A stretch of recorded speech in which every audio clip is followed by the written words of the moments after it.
This is KUGAN CASSIUS for IFL TV in association with MTK Global. We're in Los Angeles. Delighted to have bumped into. You still Irish Andy? Yeah. Doing a bit of workout here for BT Sport.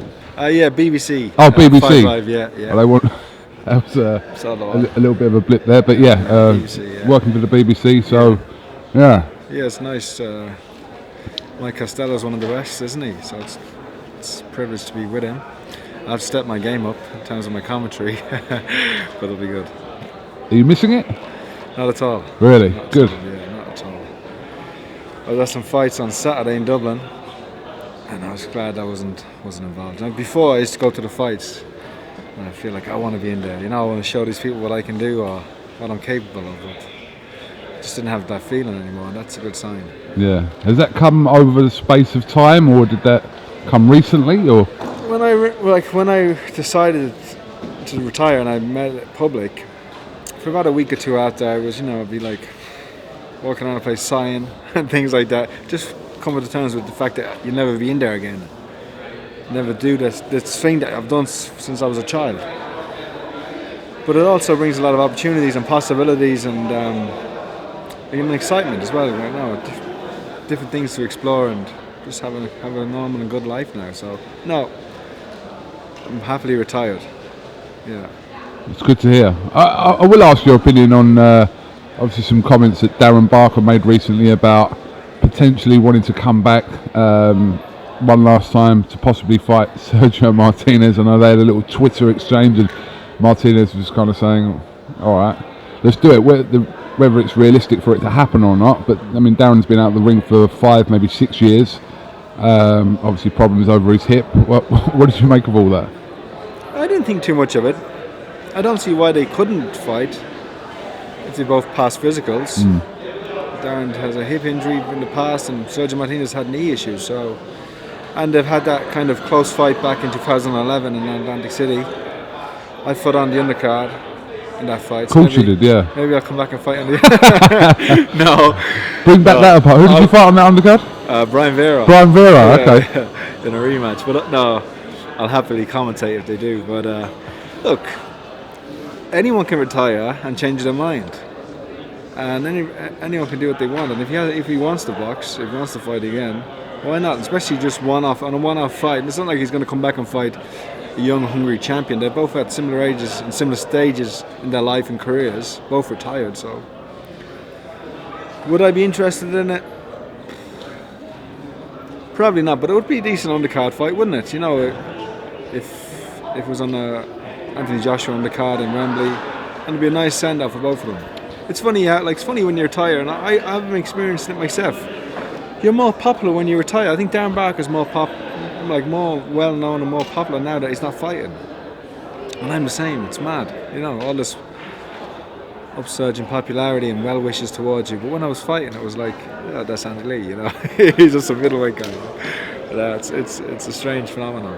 So if you're out there and you're boxing, retire for a couple of months, then come back and you get a big upswing in people. I always look at some fighters and I think, they can't retire from the spirit. Carry on. I'll pick it back up. No, but I think, look, he might get the itch. Who knows? I might want to fight again, but I never will because my body's past it. I'm not in shape anymore. I can't. That's the way it goes, isn't it? Time passes by. You have to move on. What did you make of the whole kind of situation that's evolved around Billy Joe Saunders over the last 3 or 4 months? Strange, very strange. Strange. First of all, he put up that video. That was a bad move and in poor taste, and he should have been better advised or had a bit more sense, knowing who he is and the profile that he has, that it would get out there. Nothing's sacred anymore. Even if you send him a stupid voice memo to your mate, it gets out there.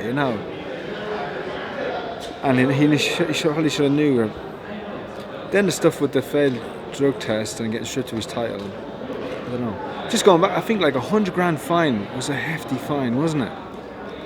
I don't know if there's I don't know. I think that's one of the biggest fines in sports, isn't it? £100,000 for a social media video. Technically, I mean, it was a bit. I'm not defending him. I don't agree with what he done. But a fine of 100 grand, that would put a serious dent in anybody. You know, I don't care how well off you are. 100 grand fine is a lot. You know, I don't know. I'd question the fine. 100 grand is a big fine. But other than that, he's got to get back in the ring, isn't he? He's got to prove it in the ring. He's got to get back, reschedule the fight with Andrade, and have it out. You know, he was kind of champion, obviously, since 2015. Your fight, was it the back end of 2015? And he hasn't probably fought as many times as he would have hoped, but now it's kind of him having to rebuild himself as well. He hasn't got a title, so that kind of appeal to fight Billy Joe Saunders amongst the elite Golovkins, Canelos. You know, the reasons why they wanted to fight him is because he had that belt, so he has to get himself back into that mix.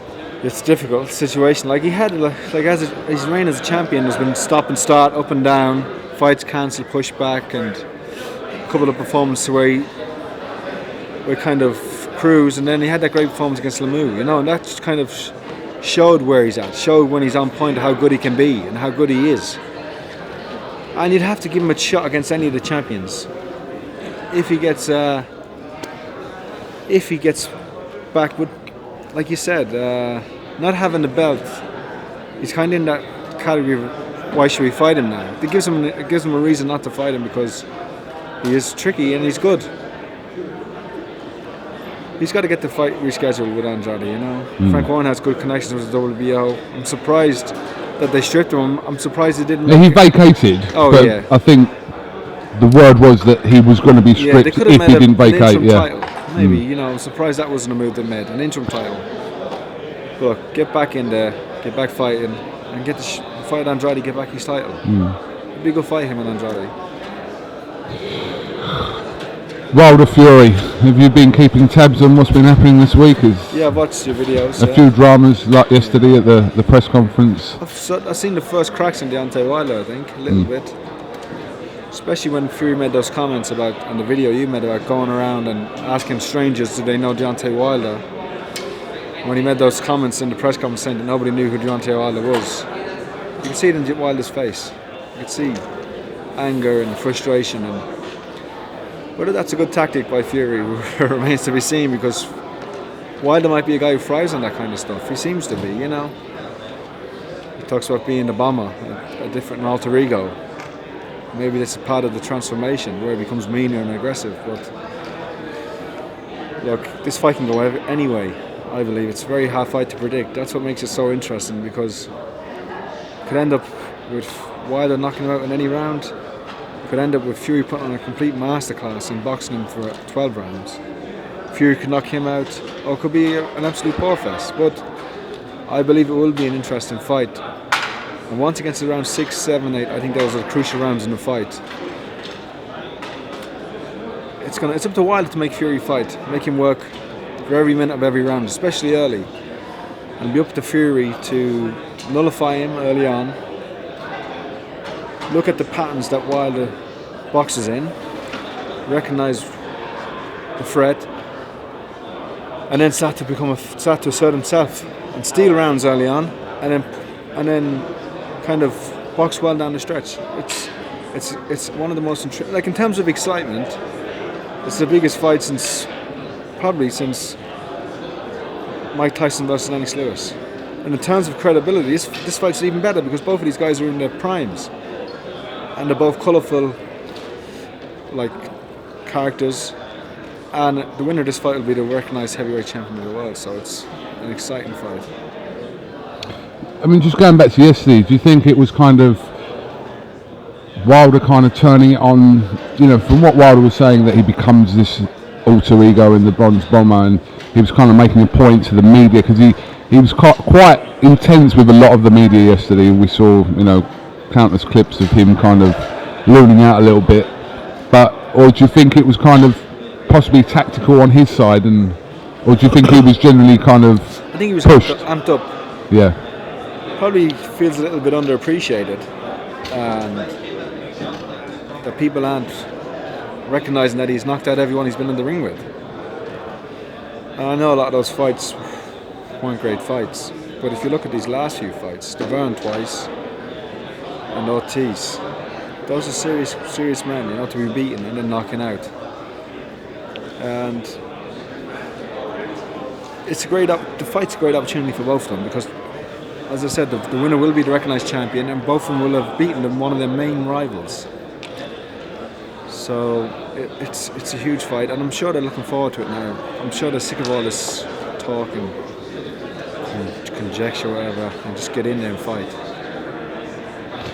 And on the other side, you obviously have Anthony Joshua, kind of taking a little bit of a backward step and just kind of seeing the outcome of what happens, seeing if there will be a rematch either way with the winner of this fight. So he's got a date waiting there in April. So there's big fights that's going to happen in this division. And they should, you know, the winner of this fight should fight Anthony Joshua. If there's not a rematch, if a rematch is warranted or not warranted, if it's not, then the winner should fight Anthony Joshua. It's time to put boxing back where it should be. And having a recognised heavyweight champion is a huge part of that.